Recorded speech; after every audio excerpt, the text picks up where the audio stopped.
everyone, happy Wednesday and welcome to another Geek and Dorks review. This is a special review day because I'm going to release a video game review, a movie review, and probably a spoilery discussion about that, all because it's the big week of Star Wars. And I basically went into this weekend knowing that I didn't want to go to the theater in all the madness of this huge opening, which it did amazing. I believe it broke the records for the biggest box office opening ever, which in December is actually a bit of a challenge, so congratulations to everyone.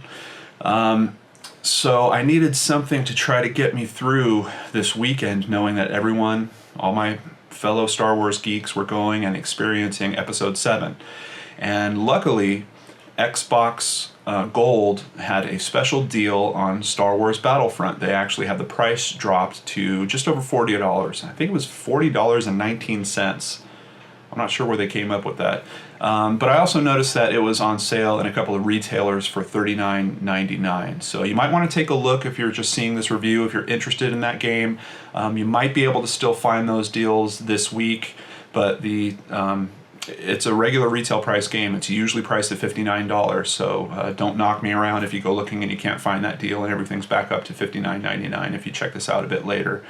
That being said, the question is, should you buy it? And there's been a lot of discussion. There's a lot of people on both sides of the fence of this game.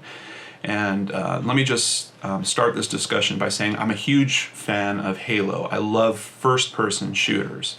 And the thing that I did play Battlefront 1 and Battlefront 2. If I said Battlefield before, sorry about that. These are the Star Wars Battlefront series. And I loved those games, but I always played them in third person. And I believe if you are going to play this game, you definitely want to play it in third person. There's just some benefits you get in terms of how much of the area you can see. You can hide behind an object, but still see around the corner. You can't quite do that if it's in first person mode. So the experience that I'm going to be reviewing is that third person experience. Some of the knocks that have been kicking around about this game are basically the lack of content. I can tell you, in terms of graphics, this thing is beautiful. In terms of the sounds and music of Star Wars, it's all in place. The character is in place. There's this cool thing where if you don't touch the menu screen and you leave it for a couple minutes, some animations will kind of kick on, almost like a screensaver. And one of them is C-3PO chasing around R2-D2, and they have C-3PO voiced by Anthony Daniels, which is really cool. Another one has a walker walking around, one of those little mouse droids kind of buzzing around with the big walker feet stomping around it, which is pretty entertaining. So they really did a great job in terms of just kind of capturing the spirit, especially of the original trilogy. And that's really where this game focuses. I haven't seen any characters, and none of the levels are reflecting the prequels. These are all pretty much original trilogy. That being said, there are a limited number of maps, a good number of game modes. There's a lot of different ways to play this game. And one of the big knocks a lot of other reviewers are giving it is that there's no first-person campaign mode. And I would have loved that. I personally, prior to Halo 5, I didn't like playing online at all. And Halo 5 has kind of weaned me off that because, quite honestly, that campaign was a little light and I had to get into playing online if I really wanted to see the full value of that package. For Star Wars Battlefront, if you don't like playing online, I can tell you do not pick up this game. It is not worth the few modes that they have built for a single player. That being said, if you don't mind playing online, a great way to get acclimated to the game is by playing those single player modes. They're a bit different.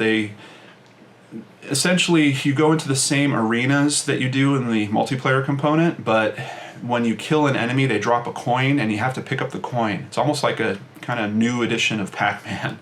You kill the person, they drop a coin, you have to run and pick up the coin, and then you get points. And then the first team to get to 100 points wins. And this game is pretty challenging because in certain firefights you'll have a ton of enemies on the other side, and if you pick off a couple of them and you go and rush for those coins too early, their buddies are going to take you out. So there's definitely a certain type of play that it teaches you, but it's a great way to get used to all the weapons, which are all unlocked in that mode. versus the multiplayer mode where you have to earn points and then unlock the weapons as you go. It's just a great training experience and could get you warmed up to going into the multiplayer mode. Now, in the multiplayer mode, like I said, tons of different ways to play, but basically the same types of themes that you see in primarily first-person shooters like Call of Duty or Battlefield series. They have like a capture the flag type game where you are running and picking up the cargo and you strap it on your back. What's kind of cool about that versus Halo's capture the flag is once you put it on your back, you still have your weapons, you can still run just as fast as usual. So it's definitely a different type of gameplay than I'm used to for capture the flag, and it's fun. They have one mode where you have to protect certain droids that are walking around. You kind of capture the droid, but they keep walking around and you have to defend them from the other team coming to capture them.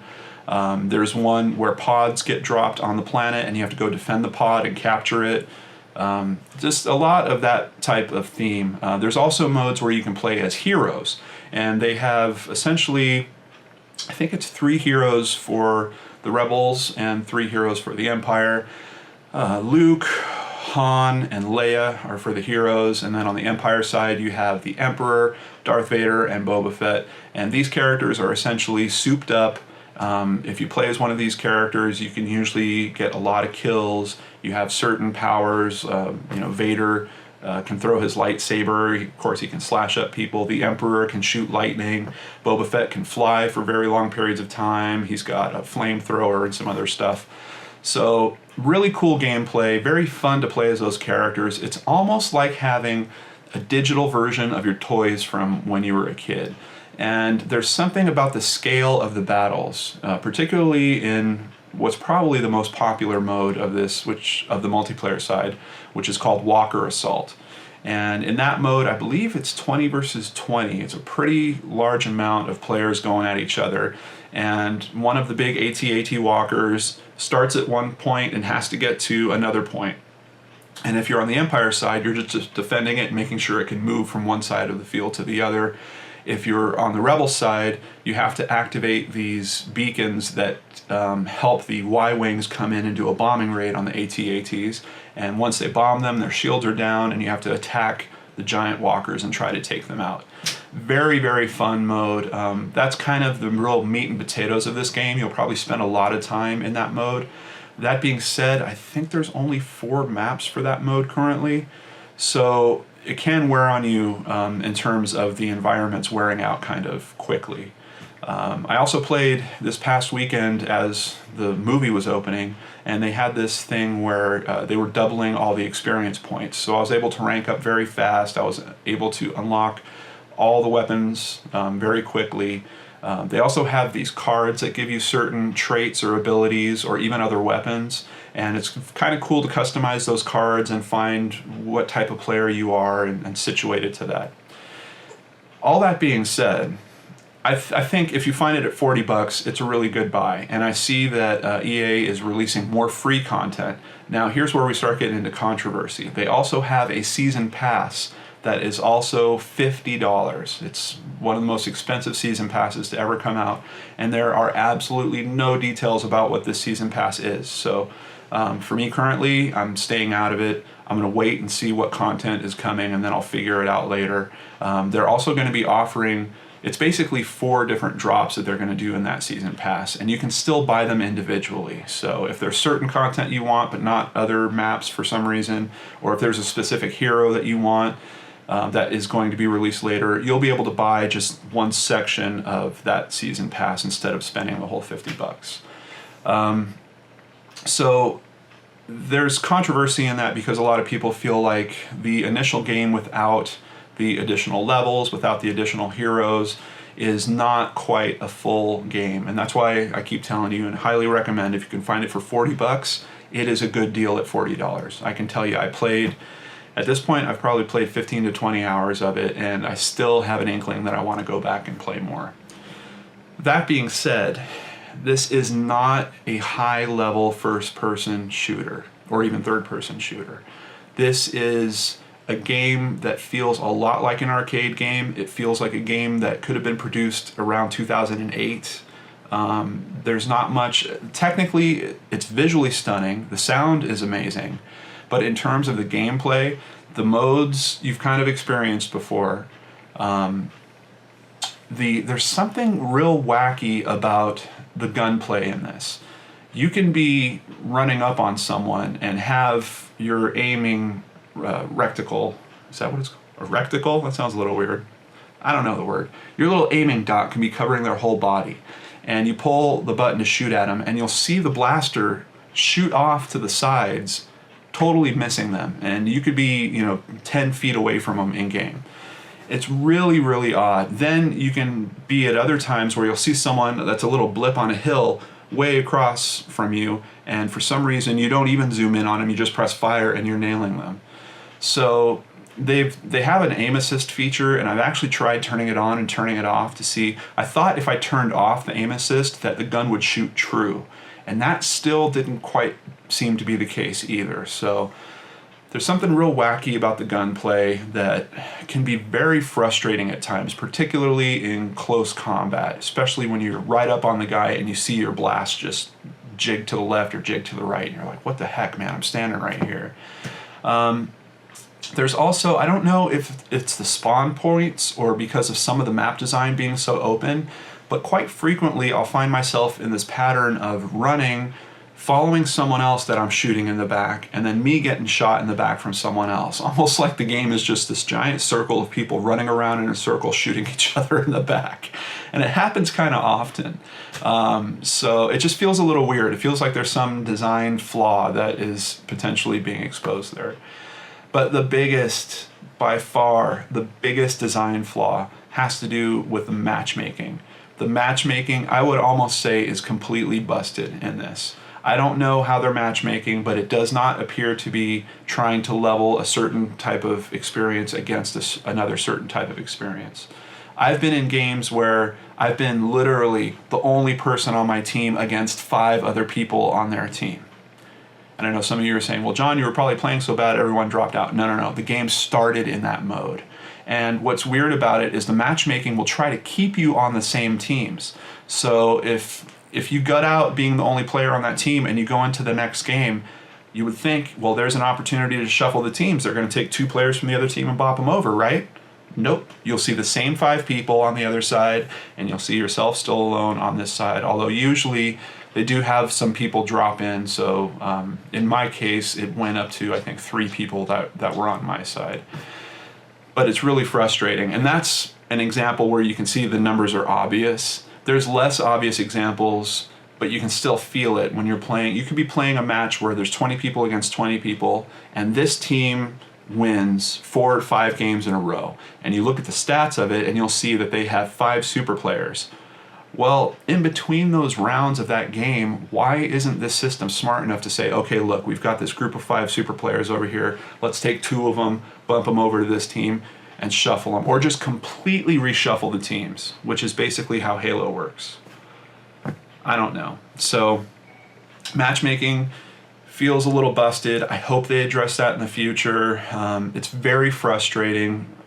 Even at times, now because I've recognized it, even at times when you're on the team that's winning just time and time and time again, all of a sudden you start realizing it's not really particularly because of how well you're doing. It's because of this hokey matchmaking system that doesn't seem to be spreading the experience equally among both teams, or the abilities equally among both teams. So, all that being said, if you're a fan of Star Wars, there's nothing else like this game to get you into the environment. In particular, the first 5 to 8 hours that you play are just going to be eye candy and ear candy. It's great to throw a grenade somewhere and to see people flipping through the air as it explodes in a very Star Wars sense.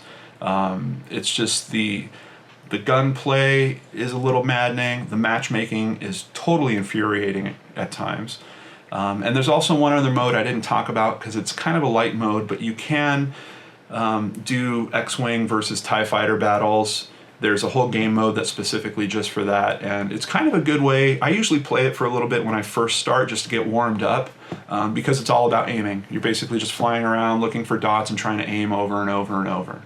And what's cool is in the other game modes where you're a foot soldier, if you find certain power-ups, you can jump into a vehicle and then try to use it on the battlefield. So all in all, it's tough. I think I would give this game, I'd give it a 7. I'm enjoying it enough. It's got a couple of hard knocks against it that are stopping me from just really loving it, which kind of sucks because I want to really love it. It's a Star Wars thing. It's something I want to do. I want to be a part of. I want it to be a reason for me to go play Xbox, a game that I can jump in and recall my favorite moments from the original trilogy. It's just a tad bit shy of that because of a few technical problems that could easily be patched out, and I'll definitely keep an eye on it and see if they do that.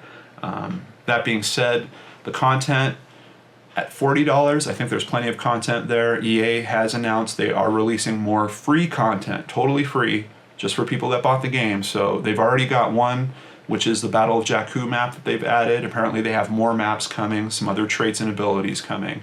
But outside of that, there's also the season pass to buy into if you are the ultimate Star Wars fan and don't mind, kind of wonky shooting, and don't mind a matchmaking system that might be a little hokey in itself. So that's it. I hope you've enjoyed this review, and I will catch you, well, let's see. The other review today is about the movie, so we're going to talk about that next. As a matter of fact, I will leave a link right down below if you just want to click through and continue the conversation. All things Star Wars on this Wednesday, right before Christmas. Hope you're all having a great holiday week, and I'll talk to you again very soon if you click below.